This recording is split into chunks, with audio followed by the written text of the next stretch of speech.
lalaki. Pwede naman tayo mag dyan lang sa tabi-tabi. But, dito sa bar.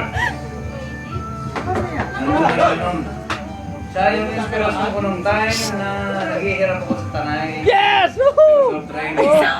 Kasi maglaluwag ba? Takot ko noon kung makikilala pa ako ng anak ko paglabas na nasa training pa ako. Woo! Yes! Yes! Nanay to me. 18 years past. Nani! Through ups and downs. Never akong iiwanan ng anak ko. Hindi na. Hindi na nga eh. Hindi ko alam pagka kakayanin ko pa pagkatao ko. Kaya tingin. Hindi na. Nakukulang tayo ba? In-also yung mga anak natin na ituro mo siya sa tama at mali. No more, no less.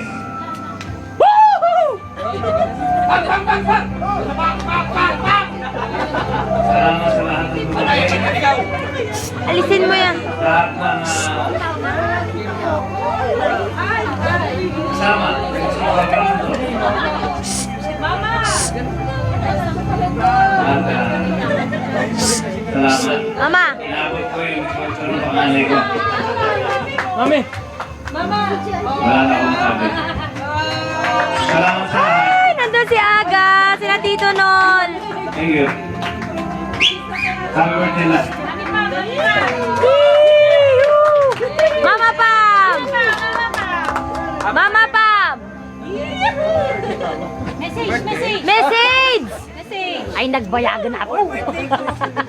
Hindi ko naman ito manonood yung kung wala akong kasama. Huwag ka lumayas. Kinam. Bahala na siya. Siya naman ngayon. Tapos na ako.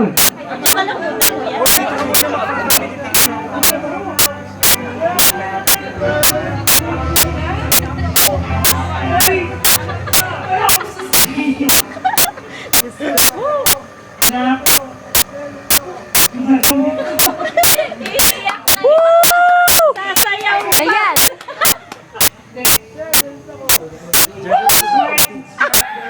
Hindi pa nga. Tulungan na sa akin, so akin to. Yes! Hindi ko naman siya bibigay. Basta ang usapan namin, pag 35 na siya. Grabe kontrata naman. Ay, wala na yun. Ang usapan namin si Kay, si Wala. Ano anak? Salamat ah.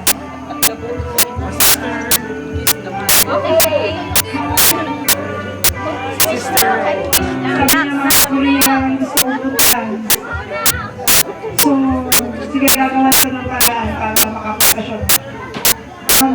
Sama ko! Promise!